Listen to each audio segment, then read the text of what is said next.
Babala ng Department of Trade and Industry hinggil sa agarang pagtanggal ng mga illegal na vape product listings sa e-commerce platforms. Ating pag-uusapan kasama sina Director Errol Royce Nagtalon, Officer in Charge ng E-commerce Bureau ng DTI, at si Attorney Freddy Suenda Benas, ang hepe ng E-commerce Enforcement and Compliance Division ng DTI. Magandang tanghali po at welcome dito sa Bago Pilipinas ngayon. Magandang tanghali po. Mga ASEC and USEC po. Yes po. Unang tanong po para kay Director Nagtalon. Ano po ang pangunahing dahilan kung bakit ipinag-utos ng DTI yung agarang pagtanggal ng mga illegal na vape product listings sa e-commerce platforms? Ma'am, ang pangunahing dahilan po natin, kaya po natin ginawa po yan, is syempre po, una po is yung kaligtasan po ng ating mga consumers. Pangalawa po dyan, dapat po maiwasan po natin ang pagkalat po nitong mga produktong ito na wala pong kaukulang lisensya, certificate, permits, health warning signs, tsaka BIR stamps. Kasi po itong mga produkto na po ito, malinaw po itong lumalabag po sa mga batas kagaya po ng Consumer Act, yung RA 11900 po or yung vape law po. Tapos po syempre po yung mga DOH regulations and of course po doon po sa mga regulations din po ng BIR. So yan po ang pinaka mga dahilan po kung bakit po agaran po dapat po natin mapatigil po ang online selling po ng mga illegal or unregistered po na vape products po. Okay. For Attorney Benas, ma'am, batay po sa monitoring, kaano po ba kalawak ang bentahan ng mga uncertified at walang tax stamp na vape products sa mga online platforms po sa ngayon?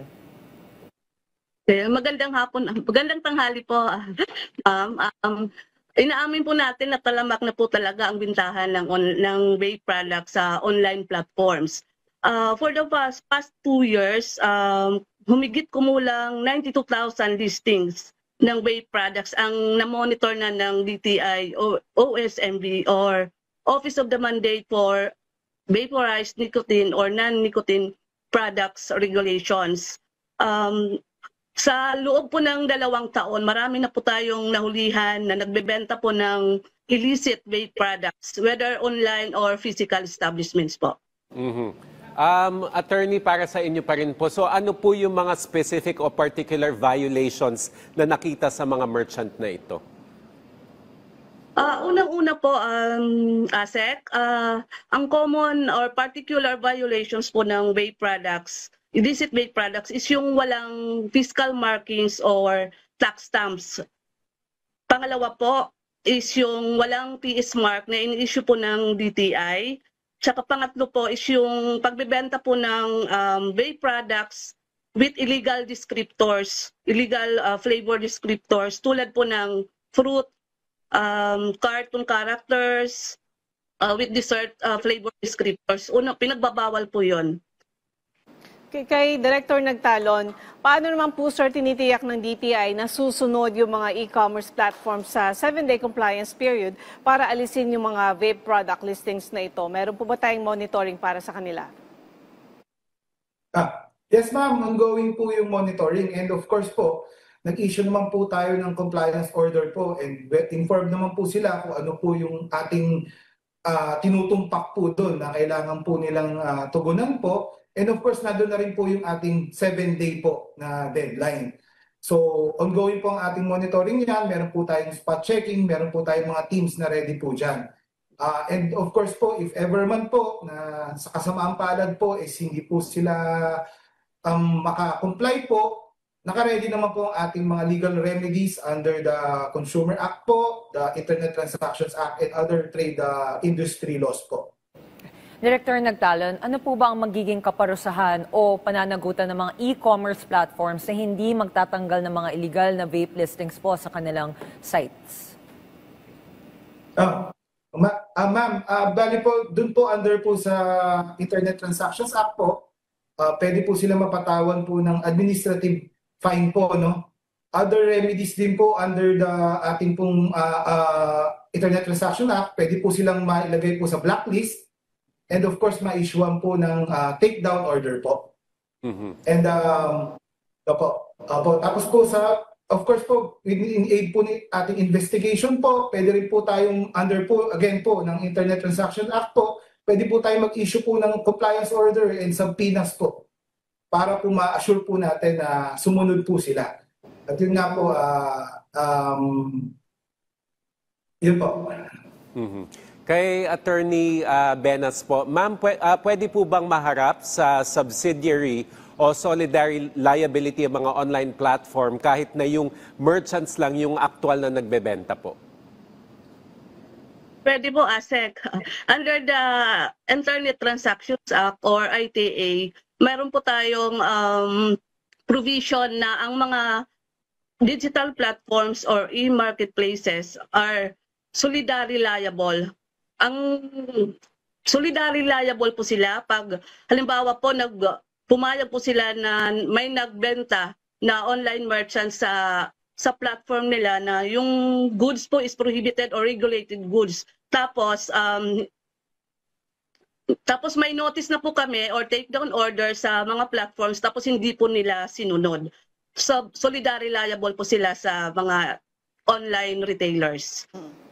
Kay Director Nagtalon, Sir, paano po nakikipag-ugnayan ng DTI sa iba pang ahensya tulad ng BIR at DOH sa pagpapatupad naman ng regulasyon laban sa bentahan nito mga vape products na walang tamang markings at certification?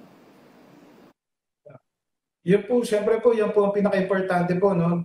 Yan po ang pinaka-effective way po para to implement and enforce po ang batas po to the interagency po.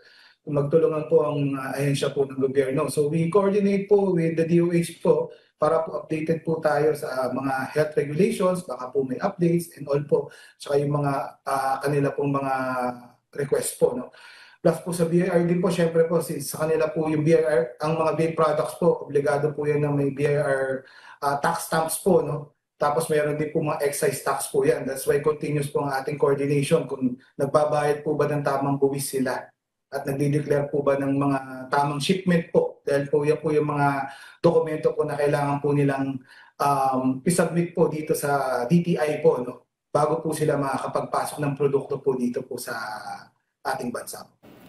For Attorney Benas, ma'am, ano po ba ang magiging epekto ng Internet Transactions Act o ang RA 11967 sa pagpapatibay ng regulasyon laban sa illegal vape sales online? Ayos po ma'am, malaking tulong po ang Internet Transactions Act sa pagsulaganap na bintahan ng illicit or illegal vapor products sa digital platforms.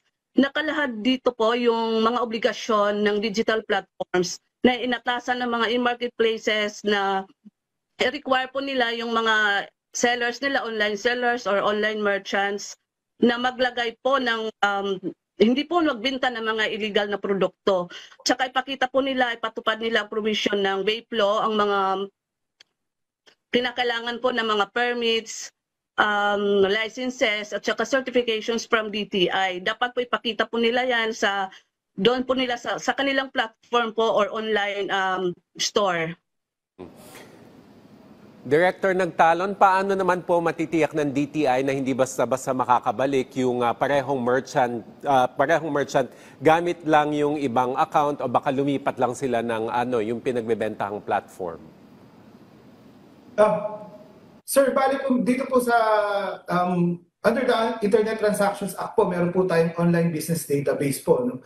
So mandated po ito na ma-register po at the very least po yung contact details po and information po ng mga online sellers. So kahit po magpalipat-lipat po sila ng platform, meron po tayong binibuild po na online business database. So pag po, if ever po na napa-blacklist natin po sila, kahit po magpalipat-lipat po sila, is madali po natin silang ma-trace po. So hindi mapipigilan po natin na makabalik po sila, lalo na kung blacklisted po sila. Okay, Attorney Benas, para naman po sa mga mamimili, paano nila malalaman kung ang binibiling vape product online ay certified at legal? Saan po sila pwedeng magreklamo kung sila ay naloko? Okay po ma'am, para po sa ating mga mamimili, suriin po nila ng mabuti ang packaging at labeling po ng vapor products. Dapat po sa packaging po may naka-attach or naka-affix po na internal revenue stamp tax or fiscal markings. Ito po ay ini-issue ng BIR pagkatapos po na makapagbayad po ang ating mga importer or manufacturer ng tamang buwis. At pangalawa po, dapat po tandaan ng ating mamimili na yung packaging po mayroong TS marks na ini-issue po ng DTI. Ito po ay nagpapatunay na dumaan po sa licensing or sa pagsusuri po ng DTI na yung produkto po ay standard po, nakapaloob, hindi po siya substandard at saka tama po yung mga contents. Tsaka po, dapat po yung mga mamimili po natin, mag-transact lang po sila sa rehistradong sellers or online sellers or e-retailers po. At kung naluko naman sila or nakabili po sila ng illicit vapor products, pwede po sila sumulat or tumawag po or mag-email po sa DTI through consumercare@dti.gov.ph. At isa pa po, Yusek, yung dapat po yung packaging or dapat po may makita po yung ating mamimili ng yung health warnings po at yung ingredients po nakasaad po doon sa packaging at health warnings. Okay po. For Director Nagtalon, sir, excited na po kasi ako magtanong. Sir, alam naman po natin na mabilis po yung kalakaran po pagdating po sa e-commerce platforms, no? Ano po ba plano po ng DTI with regard po sa mga long-term enforcement niyo po at monitoring? Thank you for the question, ma'am. Actually, ma'am, ang pinaka-importante pa rin po talaga, kagaya po nung sabi ko kanina po, is yung interagency po talaga na galaw po. Right now po, yung ibang mga agencies po nagko-coordinate din po sa amin. Nagbibigay na rin po sila ng information po na nagre-request po sila na i-take down po yung ibang mga prohibited or regulated na products po under their jurisdiction po. So yung pa rin po talaga yung pinaka-importante kasi pag nagtulungan po lahat po ng ahensya ng gobyerno, ang bilis po talaga, ang ganda po at very effective po yung implementation po ng batas. Pangalawa naman po, dahil po, yung technology po talagang nag-update po yan. Po. So, syempre, kailangan po mag-update din po tayo ng mga digital monitoring systems po. No? Dito po sa E-Commerce Bureau, pinag-aaralan na rin po namin po yung AI sweeping po, no? Na system po. Opo. Yung AI sweeping system po. So, yan po yung isang pinag-aaralan namin kung pwede po natin i-apply po. Kasi po, syempre, medyo may konting difficulty rin po kasi talaga yung manual sweeping po. Opo. Para kay Attorney Benas po, ma'am, may mas mabigat po bang parusa para sa repeat offenders? Pero I guess, kung merchant kasi na-blacklist, baka mas sabing repeat offender yung online platform kung patuloy silang nagbebenta ng mga illegal vape. Paulit-ulit din. Oo, paulit-ulit din po. So may mas mabigat na parusa po ba? Meron po, Ate. Pag first offender po, halimbawa, isang e-marketplace, ang first offense po ay imprisonment of 2 years and 2 million pesos. Pag second offender na po, tataas na po siya. Magiging 4 million na po and 4 years of imprisonment. Pag third offender na po, magiging 5 million and 6 years na po imprisonment. So mabigat-bigat yun. Anyway, Attorney Benas, saka Director Nagtalon, mensahe niyo na lang po sa ating mga consumers na nakatutok sa atin ngayon. Okay. Una po ako. Director. Ang Internet Transactions Act po, no, ay hindi lamang po para sa proteksyon ng consumer, kundi kasama na rin po protection po na ating pong mga online merchant. Ang isang marketplace po or digital platform po na ligtas, patas, ay hindi lamang po magbe-benefit po sa mga mamimili po, kundi magbe-benefit din po sa mga nagbebenta dahil po magkakaroon po ng trust and confidence po sa e-commerce system.